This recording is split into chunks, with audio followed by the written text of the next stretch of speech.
pants-crappingly good.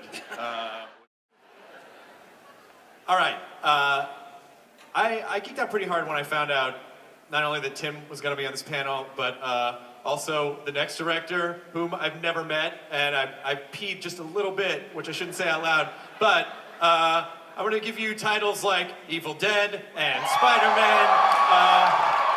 Just in case, for some reason, you've just woken up from some kind of cryo freeze, let's take a quick look at some of his work before we bring him out.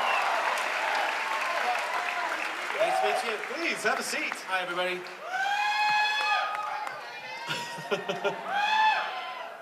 All right. It is really awesome to meet you, Sam Raimi. Thanks for coming here. Nice to meet you. This is my home away from home Comic-Con. It really is. Yeah, I'm just a geek central, and I love it here. I love going down to where they sell the comics, though, not the Hollywood part of it. I like the basic Artist Alley. The simple center of the place. Yeah, and there's a lot of stuff to see. You're clawing through piles of people to do it at San Diego, but it's been amazing so far. We're going to talk about Oz the Great and Powerful. I hope you won't be freaked out if I say that looks pants-crappingly good, what you've just made. I'm honored. Thank you. Have I ever? Thanks for that nice response, you guys. That was the first time showing it to anybody. That looks stunning. Yeah, Comic-Con exclusive, you guys. All right. What an audience. And as a special surprise, we'd like to bring out two of the actresses from the film. Please welcome Michelle Williams and Mila Kunis!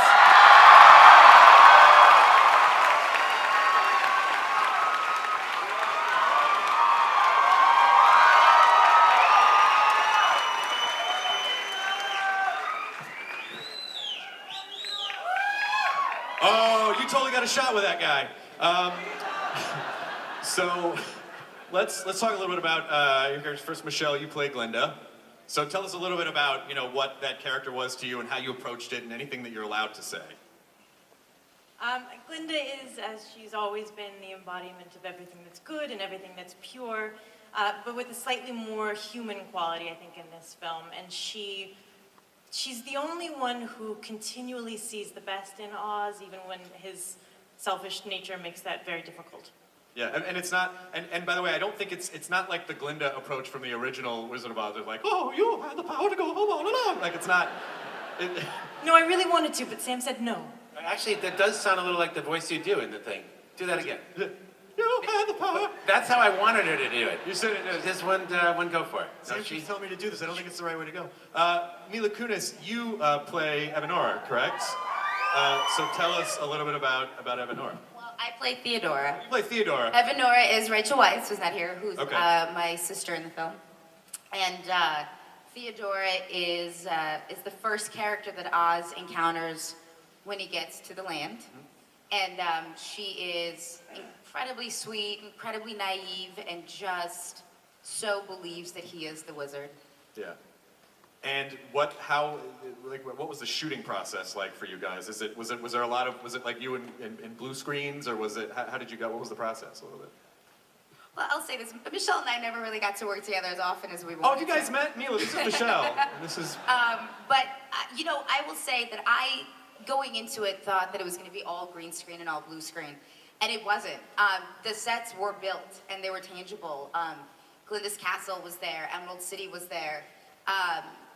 The Whimsy Woods were there. I mean, everything really, truly was in front of you. So it was magical going to work. And you used your imagination when it came to, like, the distant land. But as to what was in front of you, it was all there. I mean, you can't not, for something that's such a core part of who we are when we're growing up, seeing that movie, and then there it is, you're in it now. I have to tell you, walking onto Glinda's Castle was one of the more magical experiences of my life. It was so truly breathtakingly beautiful. I cannot express it. The green in Emerald City was unlike anything I've ever seen. And these are sets. Yeah. And they were magical. I don't even know what this is going to look like on screen. What we just saw looked pretty amazing. I think we have a few minutes for questions. I just want to make sure we have time for audience questions. So let's fire up the audience. Question light. He's not, I don't know. Bruce Campbell. Yeah, I think he said, where's Bruce? Bruce right Campbell here. does make an appearance in the picture. Oh, sorry. Oh, yeah, he's right there. Yeah. There you go. You want to know where Bruce was? He's right over there. All right, this is for Sam. You can never kill a classic, so will the classic be in the movie? That car, the 1973 Delta 88 Oldsmobile Classic, is in the picture. It plays a very challenging role. It's not seen in its original form. It had to really alter its appearance to fit into the Land of Oz. But part of its engine block and part of its, I think its camshaft was used. It's playing another role, though. Groovy. Part of the wizard's machinery. Thank you. He said groovy. All right, next question. Hello, Lady TARDIS. Hello. Hi, my name is Mel. I wanted to know. Wow, the echo. Anyways, I'm a part of the Shadow fandom, and all of us have been wondering for some time if that pet project of yours would ever see fruition, or if there's been any progress on that. Because I've heard you were going to work on something a little closer to the original pulp novels. I'm so sorry, I don't think we were able to hear. Could you just stand a little bit closer to the microphone? Sorry. Oh, that's okay.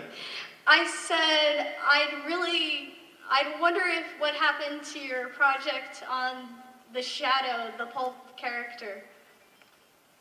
That's a great character, the Shadow, and I've been a big fan of the pulp series for many years, Maxwell Grant's books, but we never got the screenplay just right, and I didn't want to try and embark on something with that beloved character unless it was perfect. We had some really good screenplays, but nothing I thought really nailed the character down the center, and that's why we didn't proceed with it. Thanks, I understand. Oh, well, we dodged a bullet there. Mila's shaking her head.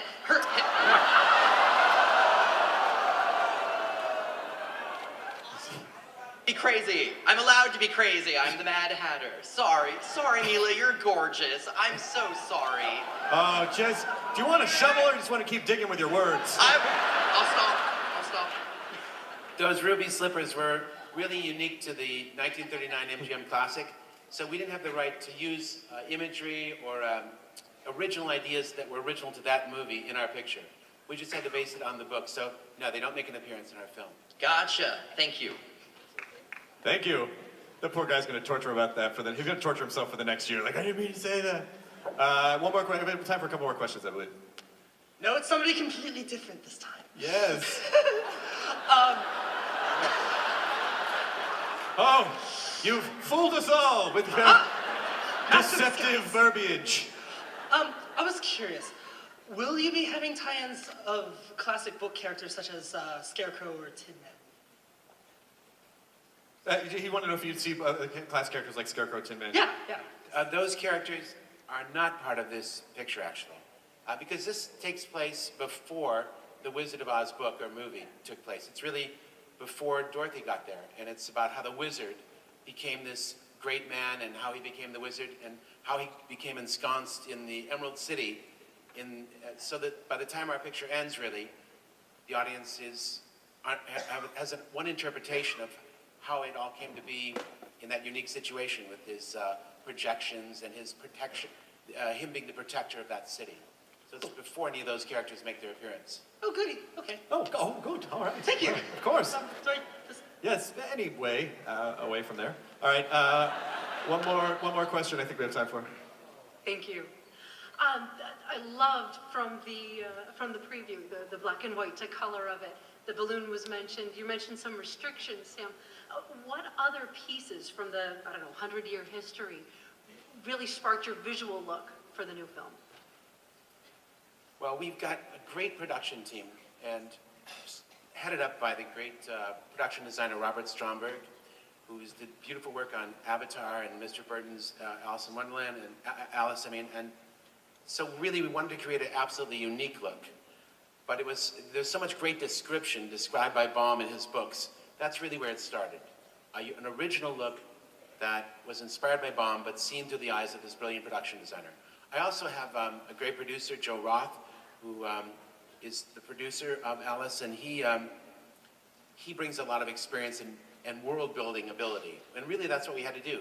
We had to build a completely original world, something the audience has never seen before. And the 3D really helped us with that.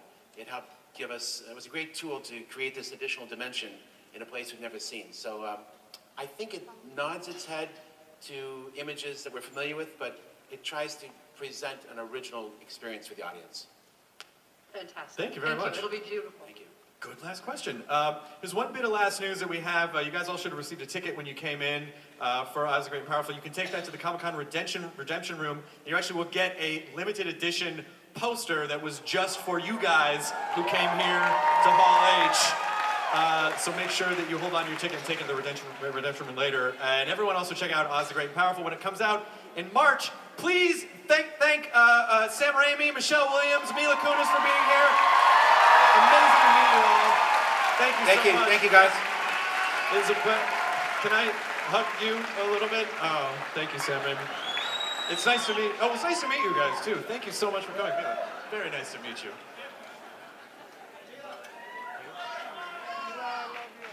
Sam, who are you wearing? Sam, who are you wearing? Sam.